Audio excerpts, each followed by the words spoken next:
Bonjour à tous. Comme nous sommes toujours confinés, je vous propose aujourd'hui de faire un dessin au crayon de couleur. J'ai choisi un sujet assez abordable. Et voilà, le canard mandarin, un sujet haut en couleur. J'ai une boîte ici de crayons de couleur, parce que cette technique est ultra simple et vous permettra de faire quelque chose assez facilement, sans avoir besoin d'investir dans du matériel coûteux. Une petite boîte de 12 crayons de couleur suffit. Favorisez plutôt des crayons de marque, les Caran-d'Ache, les Stabilo, les Carré Comté, voilà, ça ce sont des marques qui donnent une qualité de couleur qui sera plus intense que les crayons qui viennent d'Onsetsu. J'ai un porte-mine ici ou un crayon de papier standard et j'ai une gomme. Mon papier ici sur un bloc est un papier à dessin de 185 grammes à grain fin.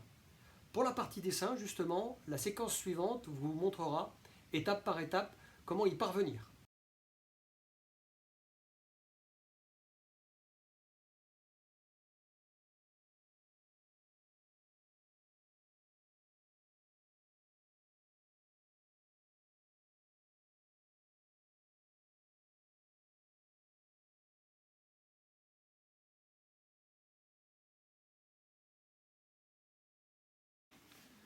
Pour la mise en couleur, il serait bon de vous rappeler de ce que nous avons fait au crayon de papier, parce que d'un point de vue manuel, les choses se ressemblent. Autrement dit, vous pouvez prendre vos crayons avec deux processus, soit vous avez une surface uniforme, par exemple le noir qui est ici. Auquel cas, vous prenez votre crayon comme un stylo bille, vous appuyez très fort, vous passez plusieurs fois, et vous aurez une surface de couleur uniforme. Ça, c'est facile. Si vous voulez une surface plus nuancée, par exemple un dégradé, alors dans ce cas, il faudra changer votre prise de main et éloigner votre main de la pointe du crayon pour, par exemple ici, coucher le crayon et répartir délicatement vos traits de crayon. Et n'oubliez pas qu'on peut mélanger les couleurs. Il me paraît parfaitement possible, par exemple, de mettre du orange et du marron de manière à obtenir la teinte que j'ai ici. Je peux également adjoindre du jaune à mon mélange. Autrement dit, les crayons de couleur permettent le mélange des couleurs. Bien, je viens de passer un premier fond de couleur, tout simple, du jaune, du orange. J'ai fait les zones qui sont ici, que voici. Vous les voyez sur l'écran. Voilà, une couche de jaune, une couche d'orange superposée pour vous donner cet effet-là. Vous voyez que j'ai aussi commencé à travailler sur le noir. Alors, certaines surfaces sont parfaitement unies, là j'ai appuyé fort, mais d'autres surfaces, comme celle-ci, ici, où là j'ai laissé le trait de crayon pour exprimer le sens des plumes. N'oubliez pas un petit détail, le taille-crayon, parce que vos crayons vont s'user. Et il va donc falloir retailler régulièrement les crayons. C'est beaucoup mieux de travailler avec un crayon aiguisé plutôt qu'avec un crayon complètement usé. Avec mon crayon couché ici, je finalise les fonds de couleur qui résultent du mélange de jaune et du orange. Et si je constate sur l'original que j'ai besoin d'ajouter des ombres, et bien je vais aller chercher un troisième crayon plus foncé, du marron cette fois-ci. Et dans cette partie ici qui est très sombre, je vais carrément mettre du marron en plus des couleurs que j'ai ajoutées. Ce qui va donner un côté plus naturaliste à mon résultat. On peut même aller jusqu'à mettre du noir par-dessus les couleurs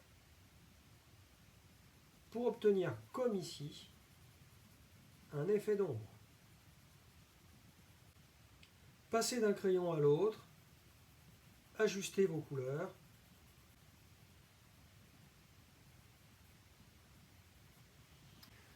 Vous voyez sur mon dessin que j'ai commencé en haut de ma page, simplement de manière à éviter de poser la main dans une zone qui vient d'être dessinée, puisque le crayon déteindrait sur le côté de votre main. Donc faites attention à ça. Si vous avez besoin, vous pouvez utiliser une feuille en tant que reposoir, par exemple de cette manière-là. Vous posez votre main sur la feuille. Je vous montre de près la première partie que je viens de faire. Vous constaterez que les surfaces comme celle-ci ont été traitées de manière uniforme avec le crayon couché, alors que cette surface-là a été traitée avec un système de hachure qui va permettre de simuler l'effet des plumes. Donc on utilise, comme au crayon de papier, ces deux processus en les alternant selon l'aspect lisse ou l'aspect matériau de la surface dans laquelle on va travailler. Certaines parties sont assez faciles à réaliser. Par exemple, vous avez un certain nombre de surfaces bleues et de surfaces noires. Et là, il s'agit juste de faire un remplissage. On va remplir. Vous pouvez appuyer fort. Et si, comme moi, vous avez la chance d'avoir deux bleus dans votre boîte, vous pouvez très bien les combiner. Ça vous donnera quelque chose d'intéressant. Vous aurez une densité de bleu qui sera sans doute meilleure. J'ai avancé dans mon dessin. Vous voyez à cette étape-là que la partie arrière qui se trouve ici sur mon sujet est quasiment finie. La partie avant ici ne l'est pas encore. J'ai anticipé sur les mélanges en disposant d'abord les couleurs les plus claires, telles que le jaune ici et un ton violet à cet endroit-là, sur lesquels je pourrais rajouter ensuite le orange ici et le marron, et à cet endroit-là, le bleu foncé et le noir. Faites toujours les mélanges dans cet ordre-là. Mettez en priorité la couleur claire, puis une couleur moyenne, et le cas échéant, une couleur plus foncée, telle que du noir, ou une autre selon le mélange que vous souhaitez. Vous voyez que de près ici, on voit la partie finie à l'arrière, on voit ici les fonds de couleur claire, on voit ici sur les plumes un fond de couleur bleu, et à partir de ce fond de couleur bleu, je vais maintenant mettre un bleu foncé, qui est donc la couleur moyenne, que je vais intercaler dans les zones les plus foncées ici.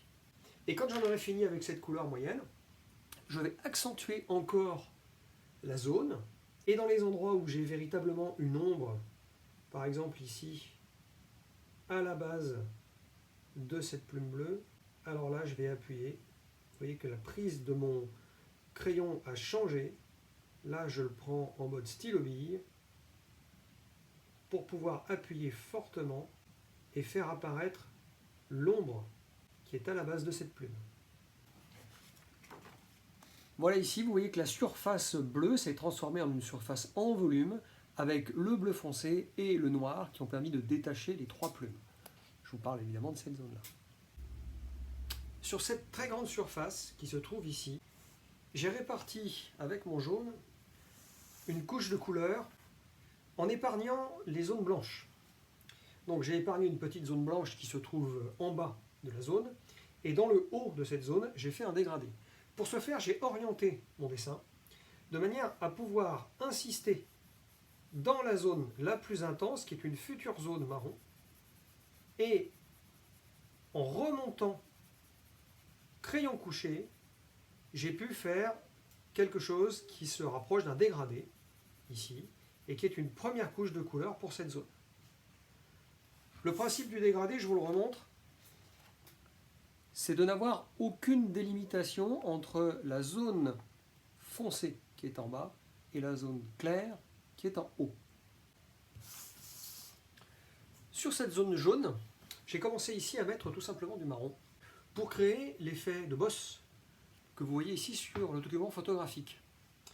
J'allonge mon crayon donc sur le papier, il est à plat, et en partant de la zone la plus intense, je vais répartir du marron en allégeant la pression sur mon crayon au fur et à mesure que je me rapproche de la zone claire.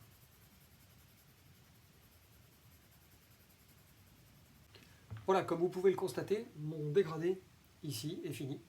Donc la partie la plus foncée ici a été intensifiée, la partie la plus claire elle reste quasiment blanche, et mon geste a constamment enroulé la couleur en suivant ici l'arrondi du canard.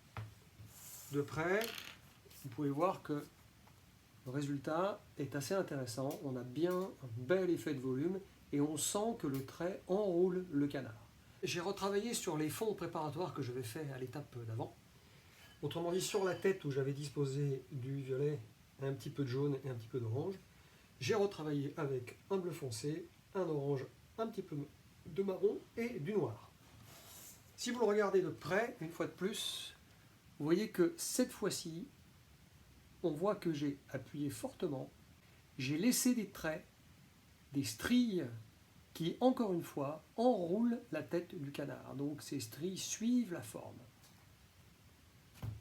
Et là, vous pouvez appuyer, puisque vous avez des surfaces noires qui sont très denses. Et vous voyez que je tiens mon crayon parfaitement à la verticale, de manière à noircir, assombrir fortement cette zone. Il va falloir maintenant s'occuper de ces parties ici. Il s'agit de 2 bandes noires en épargnant bien les bandes blanches. Il s'agit de les faire en hachure.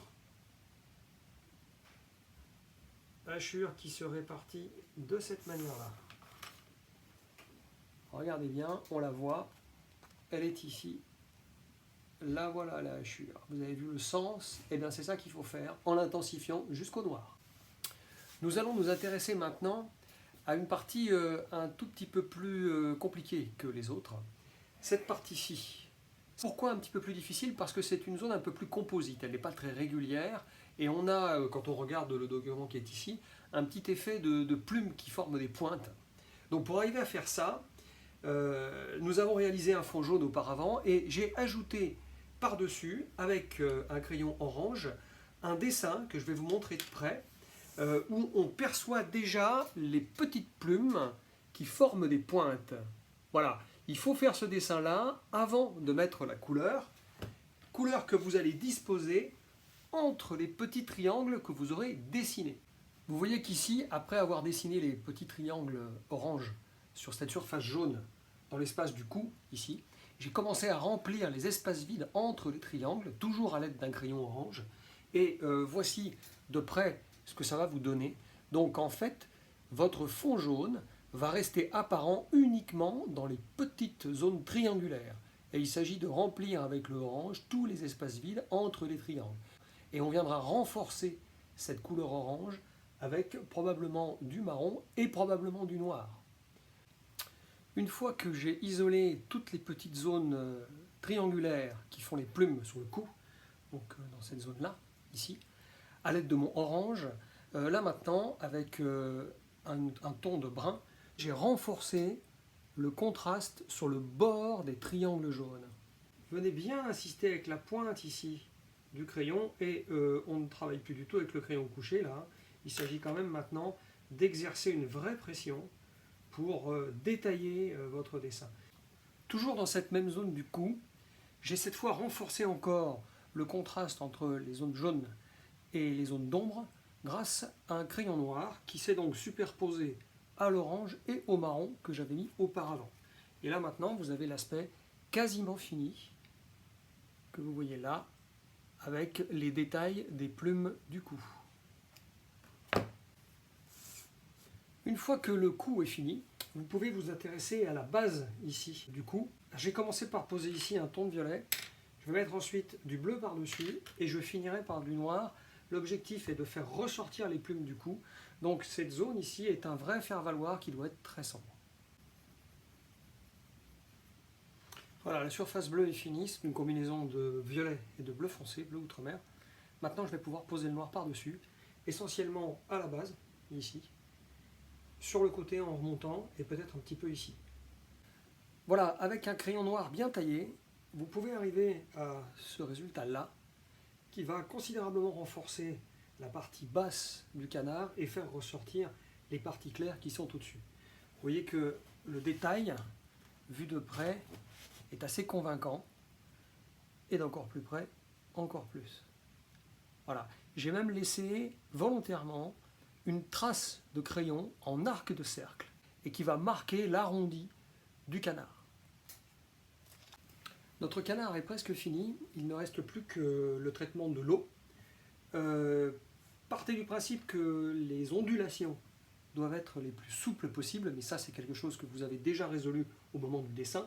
Et là pour le moment il s'agit juste d'aller répercuter les couleurs du canard dans l'eau, essentiellement d'ailleurs les tons orange et jaune qu'on voit ici, quelques traces de gris ou de noir et le bleu qui vient se répartir autour des autres couleurs. Ça va vous donner ça. Je pense qu'il n'est pas utile de faire un contexte complet autour du canard, ce serait très long. Vous pouvez vous contenter de faire une ébauche qui suggère le contexte aquatique autour de l'animal. Et voilà, j'ai fini le canard. Vous voyez qu'on arrive quand même à un résultat tout à fait honorable. Ce ne sont que de simples crayons de couleur. Mais voilà ce que ça donne. Je trouve que finalement, pour une douzaine de couleurs, on arrive à quelque chose de très satisfaisant. Et vous voyez que quand on le regarde d'un petit peu plus près, c'est très détaillé, sachant que mes outils ne sont pas des crayons de haut de gamme. J'ai des crayons tout à fait basiques pour faire ça. Voilà, je vous dis à bientôt et je vous laisse vous amuser et essayer de comprendre comment on utilise cette technique des crayons de couleur.